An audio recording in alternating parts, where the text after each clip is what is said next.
Hello, I'm Tony Keller sitting in for Howard Green this week. Canadian Tire announced today that it plans to spin off $3.5 billion in property holdings into a real estate investment trust. It is not the first retailer to consider spinning out its real estate assets. Took a page right out of Loblaw's books. In December, the grocer announced a similar plan to create one of the largest REITs in Canada. There's also been talk of JCPenney and Hudson's Bay Company making similar moves. For more on whether this is the best way to maximize value for companies and for shareholders, we're joined by a former real estate analyst. Frank Mayer is chairman and co-portfolio manager of Vision Capital Corporation. Joins me now in studio. Frank, thanks for being here today. Good afternoon. So let's just try to understand what's going on here. Why are companies doing this, and why now? Well, I think retailers are doing it because typically they have real estate assets which are on their books at historical cost, but the analysts and the investors focus on the earnings generated by the retailing operations. And the appreciation of those real estate assets over time tends to be neglected or ignored. Only when they become a REIT does the realization seem to sink in and you have an immediate reaction in the marketplace. But what's really significant is that the real estate assets come to represent a very significant percentage of the value of the shares that are trading out there. And analysts recognize that, and investment bankers recognize it.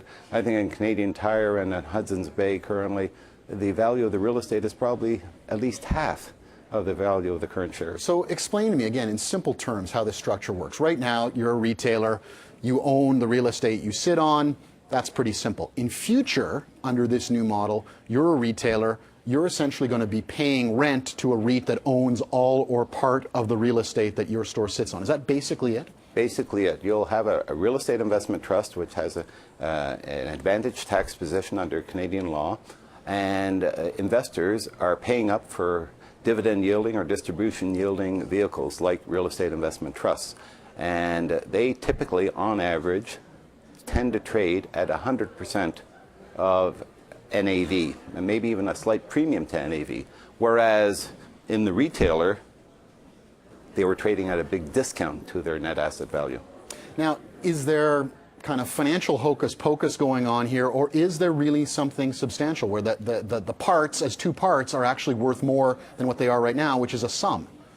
The market typically doesn't pay for complex vehicles where you have multifaceted organizations, and therefore separating out the retailing operation from the real estate is a very adroit and smart move.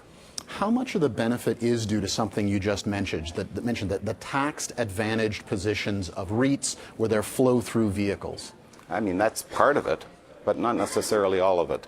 I think the significant thing is that investors are paying up for, in this current low interest rate environment, they're paying up for any vehicle that pays a substantial dividend or distribution. Would you say there's any similarity to what's going on here, this trend we do seem to be seeing, and what we saw with income trusts, where a whole series of companies wanted to turn themselves into income trusts because there was a tax advantage? Absolutely, except that, as we know, the government laid down the law and said, hey, real estate investment trusts are fine, the others are subject to SIFT rules, and they weren't fine, and most of them have converted to another form, to corporations or what have you.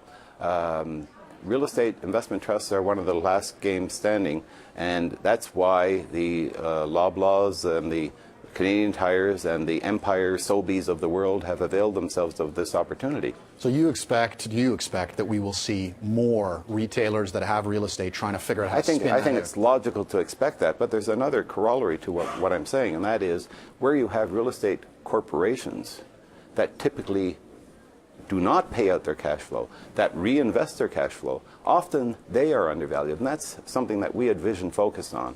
Things like Morguard Corporation, things like Main Street Equity, which reinvest for growth. So hang on a second. Are you saying if some of those companies were to change their structure so they have a bit of a payout, they would suddenly become more valuable to investors, perceived as more valuable? I think if you were to look at the price performance of the two companies that I've just mentioned, you would see that they've outperformed on a total return basis real estate investment trusts. So the growth has been recognized. However, they continue to trade at a discount to their NAVs, while real estate investment trusts tend, on average, to trade at or above their NAVs. So and then one of the things we do at Vision is focus on value.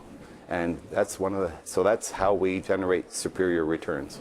All right, Frank, we'll leave it there. Thanks so much for joining us today. Thank you. That's Frank Mayer. He's chairman and co-portfolio manager of Vision Capital Corporation. And for insight into Canadian Tire's strategy, be sure to tune into Headline tomorrow. We will be speaking with Dean McCann. He's the CFO of Canadian Tire.